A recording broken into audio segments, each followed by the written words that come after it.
আমি আমার 50 কে সেলিব্রেশন করতে আপনাদের এখানে হাজির হয়েছি, যেটা হচ্ছে পার্থেনিয়াম গাছের একদম জ্বর থেকে তাকে যাতে মুছে ফেলা যায়। কারণ হচ্ছে পার্থেনিয়াম গাছ হচ্ছে এখন সবথেকে ক্ষতিকারক মোস্ট।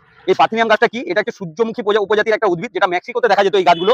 কিন্তু এটা এখন ভয়ঙ্কর বিপজ্জনক, কারণ হচ্ছে আমাদের পশ্চিমবাংলা তথা ভারতবর্ষে কিন্তু গাছ এখন ছড়িয়ে পড়েছে। এই গাছ একটি গাছ 4 থেকে 25,000 বীজের জন্ম দিতে পারে। এই বীজ থেকে এতই ছোট যে সাধারণত গবাদি পশুর গোবর, গাড়ির চাকা, জুতো, স্যান্ডেল, তলার কাদামাটি, সেচের জল, বাতাসের সঙ্গেও কিন্তু বিস্তার ঘটছে দিনে দিনে। পার্থেনিয়ামে রয়েছে টক্সিন নামক একটি বীজ, যা গবাদি পশু এবং ফসলের ক্ষতিকর করছে এবং ক্যান্সার অবধি হচ্ছে।